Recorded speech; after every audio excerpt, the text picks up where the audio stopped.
ఈ శనివారము అంటే 24వ తారీఖు ఒక major fire accident Nampally station రోడ్లో జరిగింది. సో దాంట్లో ఒక ఫర్నిచర్ షాప్ ఏదైతే ఉందో వాళ్ళు సెల్లార్లో అంతా కూడా వేల కొద్దీ ఫర్నిచర్ని స్టోర్ చేసి, ఇదంతా కూడా బయట నుంచి వచ్చినటువంటి ఫర్నిచరు,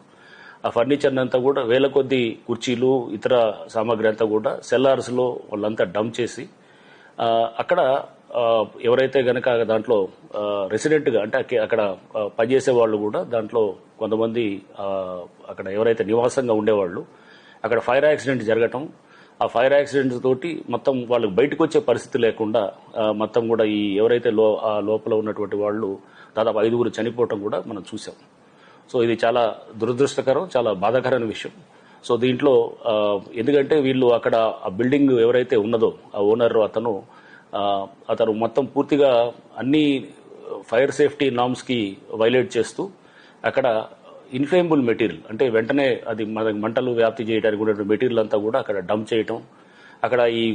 ఈ కుర్చీలో అన్ని దాంట్లో ఉండేటువంటి ఆ ఫోమ్ స్పాంజ్ ఏదైతే ఉంటుందో అది అంటుకోవటం తోటి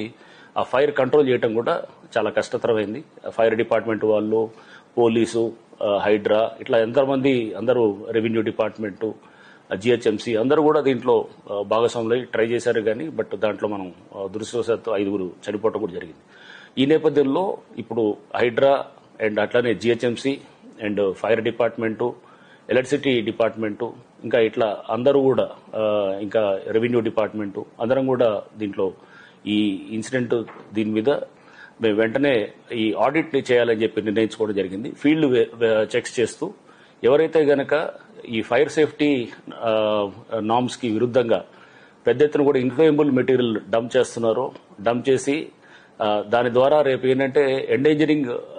ఏది human lives or public safety, ఇటువంటి పరిస్థితులు మనం చాలా చూసాం. చాలా ఫైర్ యాక్సిడెంట్స్ లో కూడా ప్రధానమైన కారణం ఏంటంటే అక్కడ ఎలక్ట్రికల్ గా ఎక్కడో చోట చిన్న షార్ట్ సర్క్యూట్ అవ్వటం, అది ఆ షార్ట్ సర్క్యూట్ అయిన తర్వాత అక్కడ డంప్ చేసినటువంటి సెల్లార్స్ లో కానీ ఆ బిల్డింగ్ లో ఏదైతే ఇన్ఫ్లేమబుల్ మెటీరియల్ ఉందో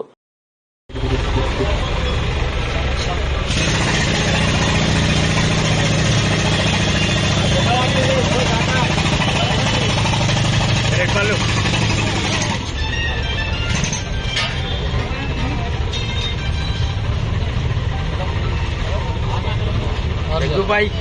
और करा